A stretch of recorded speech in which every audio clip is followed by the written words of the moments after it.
Hello friends, welcome to a fresh new day, a fresh new vlog. তো আজকে আমরা যাচ্ছি নাগার্জুনা সাগর ড্যাম, আর আশেপাশে যদি অন্য কিছু পাই সেটাতেও যাব। তো বেরিয়ে পড়েছি, রাস্তায় বেরিয়েই কথা হচ্ছে। তো যাই ডেস্টিনেশনে কিছু ওয়ান্ডারফুলস যদি দেখতে পাই, কোনো ওয়ান্ডারফুল ভিউ তাহলে দেখাবো। দেখছি গাড়ি চলছে, ডেস্টিনেশনের দিকে এগোচ্ছি আমরা। তো আজকে গোপ্রোটা আনিনি কারণ আমার চিন মাউন্ট নেই এই হেলমেটে, তো লাগাতে পারবো না। আর তাছাড়া খুব রোদ, তো গোপ্রোর ব্যাটারিতে খুব প্রবলেম হয়, তাই ফোন দিয়েই করছি। আর ডেস্টিনেশনে গিয়ে গোপ্রোটা আমি এমনি চালাবো।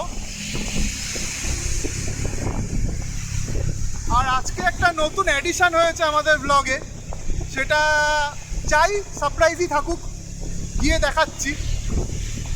যখন দূরে যাওয়ার হয়, মানে যেমন আগে প্রয়াগরাজ গেছি, তার আগে বেনারস গেছি, কলকাতা থেকে, হায়দ্রাবাদ থেকে প্রয়াগরাজ, তখন মানে অনেক দূর মানে যাওয়ার পরে হাঁপিয়ে যাই, হয়তো রেস্ট নিতে ইচ্ছা করে, মাথায় একটা টার্গেট সেট করা থাকে। কিন্তু এখন 1 ঘন্টার মধ্যেই হাঁপিয়ে গেলাম, তো এক জায়গায় রেস্ট নিতে দাঁড়িয়েছি। তো খানিকক্ষণ বিশ্রাম নিয়ে আবার এগোবো।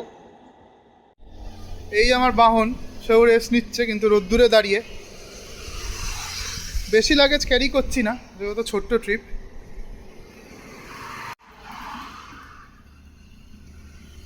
সকালবেলা ফ্রাইড রাইস হয়েছিল বেশ অনেক সবজি দিয়ে, তো ব্যাপারটা হচ্ছে শেষ করতে পারিনি, তো সেটাই আবার প্যাক করে পাঠিয়ে দেওয়া হয়েছে। বাইরের খাবার খাবো না, হেলদি খাবার খাবো বলে। মধ্যপ্রদেশ আমার বেরিয়ে আসছে, তো স্ট্রিক্ট ইনস্ট্রাকশানে আছি যে বাইরের খাবার যেন না খাওয়া হয়। কিন্তু ঠিক আছে, বাইরের খাবার খাবো না যতটা পারবো, দেখা যাক। তো আজকের লাঞ্চ এখানেই বসে সারছি।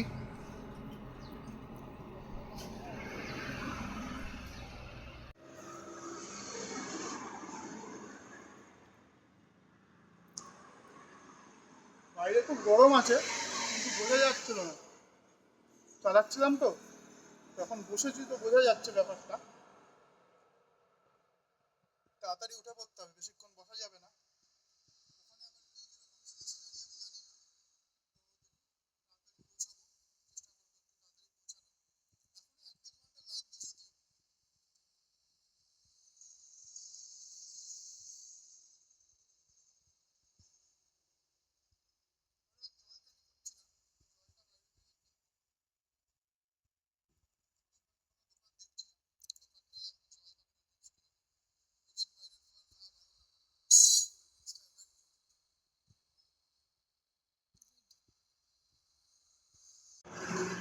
খাওয়া দাওয়া হয়ে গেছে, খাওয়া দাওয়া বলতে স্ন্যাক খেলাম, একটু ফল, লেবু তার মধ্যে, আর ওই ফ্রাইড রাইসটা। তো এবারে আবার এগোচ্ছি, দেখি 1 ঘন্টা মতো হয়তো লাগবে, 1-1.5 ঘন্টা।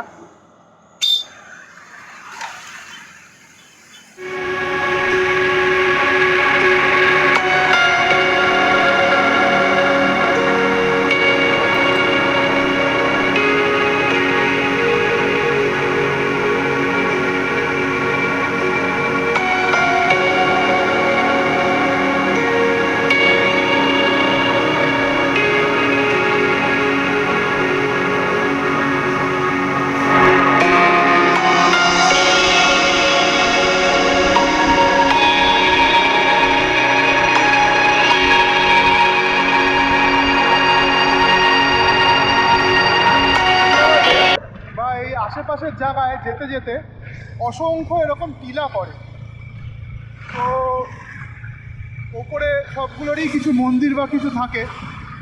তো সামনে গেলে ব্যাপারটা আরও ভালো করে জানা যাবে, বাট ফর নাও এইটুকুনি দেখা যাচ্ছে। আর দেখতে খুব সুন্দর লাগছে, ওপরে অনেক লেখা টেখা আছে। কোনো রাস্তা 1 hour 40 minutes দেখাচ্ছে, রাইড ইজ অন। দুপুরে গরম হয়ে মানে খুবই গরম লাগছে।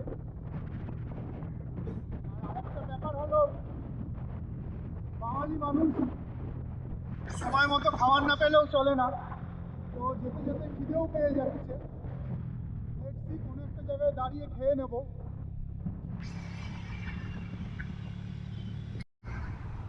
সুন্দর সুন্দর কিছু ল্যান্ডস্কেপ দেখা যায় রাস্তায়। এইগুলো ঘর থেকে না বেরোলে হয়তো কোনোদিনই দেখতে পেতাম না, বাট সত্যি সুন্দর, সত্যি সুন্দর। আর এই যে হাওয়াটা গরমের মধ্যে, মানে একদম মন জুড়িয়ে যায়।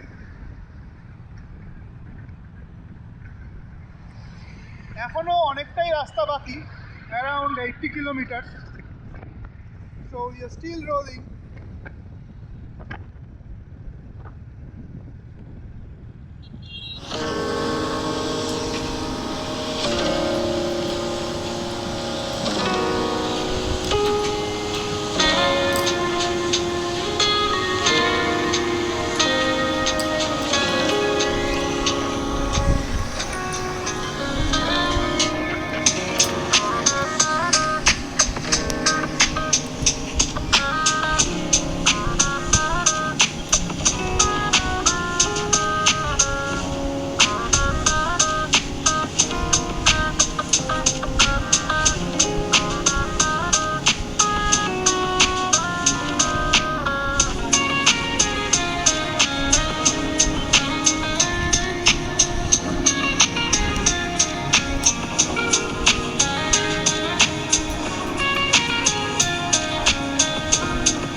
বিষাক্ত খিদে পেয়েছিল আমার, আর মনে হয় ব্লগার টগার হওয়া হবে না। কেন বলছি, এত খিদে পেয়েছিল, অর্ধেক খাওয়ার হয়ে গেছে, অর্ধেক খাওয়া হয়ে গেছে। তারপরে আমার মনে পড়লো, আরে এবারে তো ক্যামেরায় দেখাতে হবে। তো যাই হোক, চিকেন বিরিয়ানি অর্ডার করেছিলাম, ভালো খেতে। রেস্টুরেন্টটা আমি পরে দেখাচ্ছি সামনে থেকে। তো বেশ ডিসেন্ট অ্যামাউন্ট অফ মিট দেয়, তার সাথে রায়তা আছে, আর এখানে যে সালান দেয় সেটাও আছে, আর স্যালাড দিয়েছে, আর কোল্ড ড্রিঙ্কস অর্ডার করে নিয়েছিলাম। তো প্রবলেমটা হয়েছে যে জানতাম না, তো বলছে এখানে নাকি এরকম বর্ষার সময় শুধু ড্যামটা খোলে। তাও দেখি ড্যাম অব্দি যাবো, সাইড দিয়ে নাকি যাওয়া যাবে, আর ভেতরে নাকি অ্যালাউ করে না। আর তাছাড়া এখানে একটা টাইগার রিজার্ভ আছে, তো সেখানে নাকি সাফারি হয়, তাছাড়া ওয়াটারফলও আছে, বাট সেটাও বর্ষার সময় যাওয়া মানে খুলবে। আর সামনে আস্তে আস্তে দেখলাম যে একটা এরকম বুদ্ধিস্ট মনেস্ট্রি আছে, তো ভাবছি সেটাতেই ঢুকবো। দেখি এবারে খেয়ে টেয়ে নিয়ে তাহলে যাবো, খাবারটা কন্টিনিউ করি।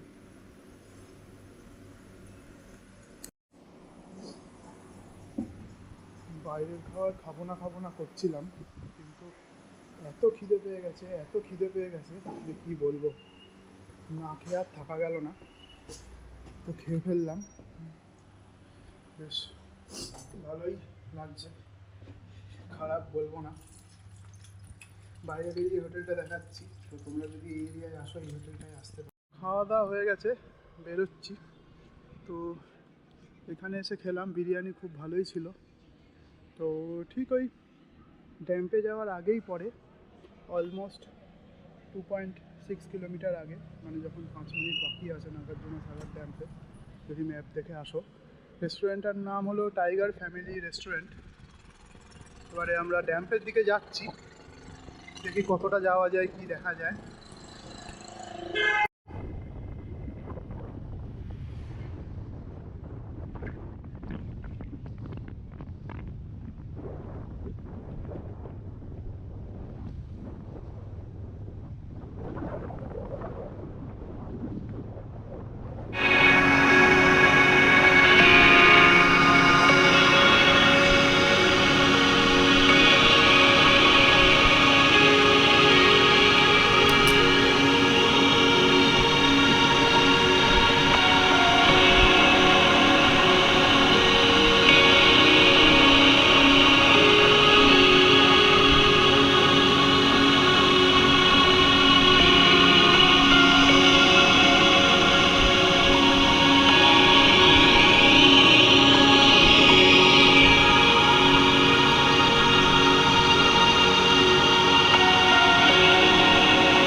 যাবে হয়তো, জিজ্ঞেস করলাম লোকালদের, তো তারা কী বললো নিজেদের ভাষায়, আমি বললাম ঠিক আছে যাওয়া যায়। যখন বুঝতে পারলাম, হাত পা নাড়ালো কী বললো, তো যখন গেলাম তো দেখলাম ঠিক আছে তারা লেবুর জুস বিক্রি করছিল। তো লেবুর জুস বলতে মানে একদম ঘটঘট করে অনেকগুলো জুস বানিয়ে খাইয়ে দিল। তো খাইয়ে 200 টাকা চার্জ করে নিল। বাট ব্যাপারটা হচ্ছে ব্রিজের সামনেটা বন্ধ, তো বলছে দেওয়াল টপকে যেতে হয়। তো আমি আর দেওয়াল টপকে যাওয়ার রিস্ক পেলাম না। তো জিনিসপত্র নিয়ে ওরকম দেওয়াল টপকে ব্যাপারটা ঠিক না, যদি পুলিশ টুলিশ ধরে। তাই এই ব্রিজটার কথা বলছি। তো বাহ, এদিকে অনেক লজ্জাপতি লতা হয়ে আছে। তো এই ব্রিজটার এখানে, তো এটাই আর গেলাম না। তো গেলে হয়তো ভালো অনেক ভিউটা পাওয়া যেত। বাট এনিওয়েজ, এটা হলো ড্যাম। বর্ষার সময় একবার আসার চেষ্টা করব। খোলে নাকি অনেক জল টল পড়ে, দেখতেও ভালো লাগে। তো এই যে, আর সাইড দিয়ে এরকম রাস্তা আছে, লোকে এসে এমনি এরকম দাঁড়িয়ে আছে গরমের মধ্যে। আর সেরকম কিছু এখানে নেই। এগিয়ে যাই, আর যদি কোনো ভিউ পাই সেখানে আবার দাঁড়াবো ভিউ পয়েন্টে।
যাওয়ার সময় এটা দেখে গেছিলাম, মানে দেখেছি ইন্দ্রপ্রেন্স লাইক রাস্তায় পড়েছিল। তো এখানে একটা মনেস্ট্রি আছে, সেটাই দেখছি যদি ঢোকা যায়। নাগার্জুনায় তো সেরকম কিছু পেলাম না ভিউ, বাট মনেস্ট্রিতে দেখি সেরকম কি ব্যাপার।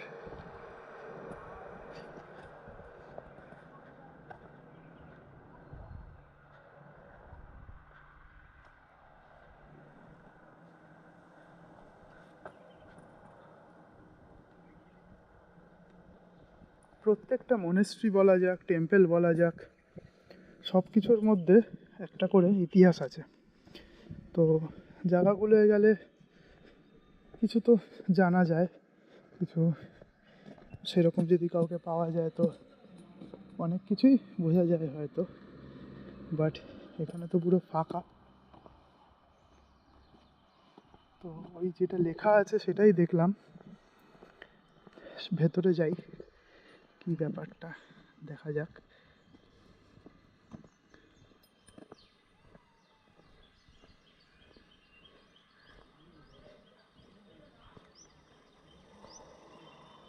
এখানে টিকিট কাউন্টার লেখা দেখতে পাচ্ছি, তো দেখি টিকিট কাউন্টারে কত করে টিকিট নেয়, কি ব্যাপার, তাহলে বুঝতে পারবো। তো যাই হোক, এখানেও মনে হয় না ঢুকতে পারবো। তো কেন বলছি, এন্ট্রি হচ্ছে ফর অ্যাডাল্টস 100 টাকা। তো 100 টাকা দিয়ে আই ডোন্ট থিঙ্ক যে তার মধ্যে ফর ভিডিও ক্যামেরা 10,000 টাকা। তো যাই হোক, এটাই নাই ঢুকলাম, ইতিহাসেই থাকলো। আর ব্যাপারটা ঠিক আছে, পড়ে নেবো যদি নেটে পাই আর কি, দূর থেকেই দেখি। রাস্তা দিয়ে যাচ্ছিলাম, তো এবারে ব্যাপারটা হচ্ছে ড্রোন শট নেওয়ারও চেষ্টা করলাম, সেটা দেখাবো কীরকম এসছে। পুরো অফসাইড হয়ে যাচ্ছে, তো ভালো আসেনি, অন্ধকার। বাট হট করে দেখলাম এরকম একটা জায়গা, তো সেটাই ভাবছি যাব। পুরো অফরোডিং হবে, দুজন বসিয়ে অফরোডিং প্রথমবার আমি করছি। তো লেটস সি কতটা যেতে পারি। নিচে পুরো জল আছে, ওই অবধি যাবো, গিয়ে দেখি কি করা যায়। ওখানে যদি কোনো ভালো ভিউ পাই, না হলে কিছুক্ষণ বসবো একটু নেচারের মধ্যিখানে। Let's go.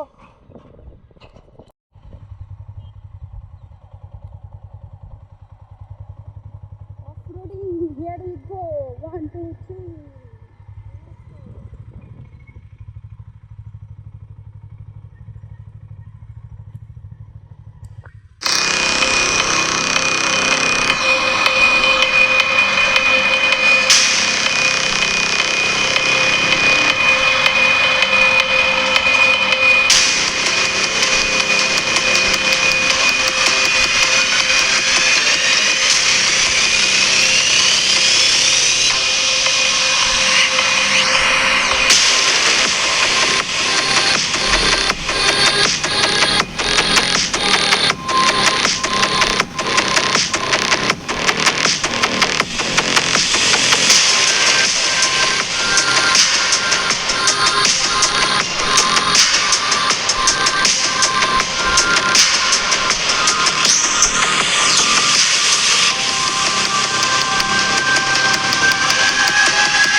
দেখানো হবে। আর তাছাড়া এখান দিয়ে আবার অপডেট করে উঠবো। তো যাই, বাড়ি গিয়ে আবার বাকিটা হবে। আর যদি রাস্তায় কোথাও দাঁড়াই তাহলে একবার শুট করবো।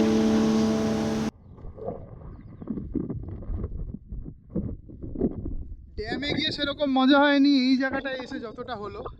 এখানে এরকম ফাঁকা নিরিবিলি, তার মধ্যে আরও ছেলেপিলে এসছে, তারা এরকম ফটোশ্যুট করছে। তো জায়গাটা খুবই সুন্দর, খুবই সুন্দর।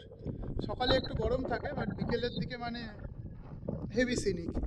আর এরকম মাছ ধরে লোকজন যায়, তো গোল গোল এরকম নৌকা আছে, তোমরা চাইলে নৌকার মধ্যেও যেতে পারো। তো এই পুরো একদম পাহাড়ের মধ্যিখানে একটা মানে সুন্দর ভ্যালি টাইপের জায়গা, পাহাড় বলবো না, ছোট টিলার মধ্যিখানে সেই জায়গা, সেই জায়গা। আর সেই সানসেট দেখা গেল। যাই, এবারে যাওয়ার সময় হয়ে এসছে, জায়গাটা ছেড়ে যেতে ইচ্ছা করছে না, কিন্তু যেতে হবে। এখনও 100-র ওপরে কিলোমিটার বাকি, হুইল ডাউন করতে হবে। তো যাই, টাইম এখন 6টা 3, দেখি কটায় গিয়ে পৌঁছাই। বলতে বলতে এখনও 1000 কিলোমিটার বাকি। 2 ঘন্টা দেখাচ্ছিল ম্যাপে, হট করে দেখি মানে বৃষ্টি শুরু হয়েছে। তো এই একটা পেট্রোল পাম্পে বসে আছি, তার মধ্যে আবার লোডশেডিং হয়ে গেছে। তো লোডশেডিং হয়ে গেছে, কি করব, তো কিছু করার নেই। তো ওয়েট করছি। এটা যেখানে থাকি তার পাশে হলে খুব ভালো হতো, কিন্তু ব্যাপারটা হচ্ছে অনেকটাই দূরে। তো এবারে কি করব না করব জানি না, কিভাবে পৌঁছাবো। তো অনেক লোক এখানে দাঁড়িয়ে আছে পেট্রোল পাম্পে, অটো ফটো সব নিয়ে। তো সব অটো ফটো সব চারদিকে দাঁড়িয়ে আছে। তো সবাই এরকম ওয়েট করছে বৃষ্টির জন্য। হরহর করে ঝমঝম করে বৃষ্টি নামলো। সকালে সেরকম রোদ, বিকেলে সেরকম ওই যে বিদ্যুৎও চমকাচ্ছে, আর মানে একদম দাপিয়ে বিদ্যুৎ চমকাচ্ছে। কোনো কথা হবে না, অনেক দিন পর এরকম বৃষ্টি দেখলাম। তো এনজয় করব নাকি ওয়ারি করব, সেটা এখন ভাবার বিষয়। বলতে বলতে কারেন্টও এসে গেছে। তো মুখ চোখের খুবই খারাপ অবস্থা। তো যাই হোক, সেগুলো পরের কথা। তো বাইরের দিকটা একদম মানে খুবই মানে বৃষ্টি পড়ছে, আর বিদ্যুৎ চমকাচ্ছে যখন, যা লাগছে না, পারলে আমি সেই ফুটেজটা দেব। তো তোলার চেষ্টা করেছি, কিন্তু কতটা এসছে আমি জানি না। কিন্তু আকাশটা এরকম বিদ্যুৎ চমকাচ্ছে, সেই লাগছে। এই যে আবার চমকাচ্ছে। তো কতটা তোলা যাবে আমি জানি না। একটুখানি বাইরের দিকে আমি যাচ্ছি, যদি আসে।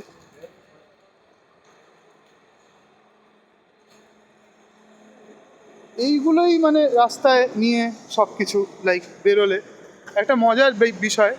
কিন্তু তার সাথে আবার সমস্যাটা হলো, সাথে অনেক গ্যাজেটস ফ্যাজেটস থাকে না, তো তার জন্য মানে ব্যাপারটা হচ্ছে সেইগুলোকে কি করে করব। আগে তো এমনি বেরিয়ে পড়তাম, তো কোনো সমস্যা ছিল না, ওই যে বিদ্যুৎ চমকালো। বাট এখন ব্যাপারটা হয়ে গেছে, সাথে এত সরঞ্জাম নিয়ে বেরিয়েছি, তো রিস্কি হয়ে যায়। তার মধ্যে আবার রাত হয়ে গেলে কোন জায়গা কীরকম। আগে অনেক রাত্রিবেলা ট্রাভেল করেছি, কিন্তু এখন রিস্ক ফ্যাক্টরটা বেড়ে গেছে। আর চারদিকে এরকম কোলা ব্যাঙ বেরিয়ে গেছে। তো কোলা ব্যাঙ আমি কতটা দেখাতে পারবো অন্ধকারে জানি না, না অন্ধকারে দেখা যাচ্ছে না। তো কোলা ব্যাঙ বেরিয়েছে, খুব ভালোই লাগছে। না, লোকজন এবারে তাকাচ্ছে। বেরোতে হবে পেট্রোল পাম্প থেকে, অনেকক্ষণ ধরে বসে আছি। বেরোই, যেতে যেতে আবার কথা হবে, বা পৌঁছে গিয়ে কথা বলবো যদি খুব বৃষ্টি পড়ে।